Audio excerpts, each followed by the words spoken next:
علی لاریجانی رئیس شورای امنیت ملی ایران گفت که تهران با واشنگتن مذاکره نمی‌کند.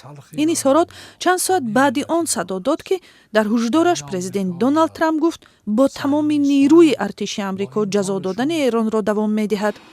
در اظهاراتی که روز 2 مارس در صحیفه ایکس نشر شد، لاریجانی گفت ما با ایالات متحده آمریکا مذاکره نمی‌کنیم و افزود امروز مردم ایران از خود دفاع می‌کند. از این پیش با نشر یک نوار 6 دقیقه‌ای ویدیویی در شبکه تروث سوشال، ترامپ گفت که جنگ ضد ایران می‌تواند تا 4 هفته دوام کند. هرچند چنین به نظر می‌رسد که در را برای مذاکره‌های بعدی با رهبران امروزه تهران باز گذاشته است. در دوام 36 ساعت گذشته ایالات متحده آمریکا و همپیمان‌هایش عملیات حماسه خشم، یکی از تهاجم‌های عظیم، مکمل و طاقت فرساترین را به راه ماندند که تا حال جهان شاهد نشده بود. هیچ کسی یک چنین چیزی را ندیده بود.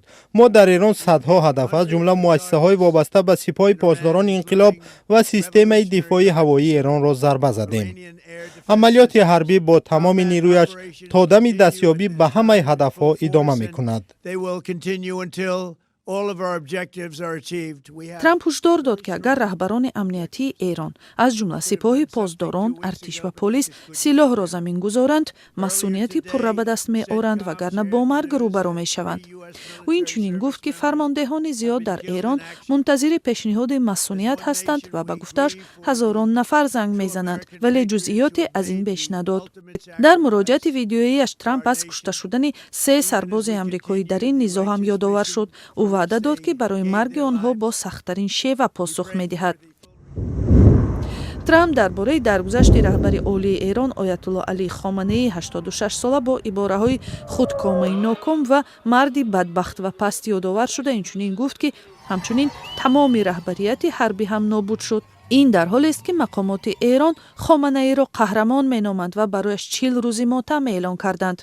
ترامپ در صحبت با دیلی میل تخمین کرد که جنگ احتمالاً 1 ماه دیگر دوام میکند. ما تخمینا حساب کردیم که اطراف 4 هفته دوام میکند. همیشه یک جریان 4 هفته‌ای بوده است، چون قوی است و کشور هم بزرگ می باشد، یعنی 4 هفته یا کمتر از آن وقت میگیرد، گفت ترامپ.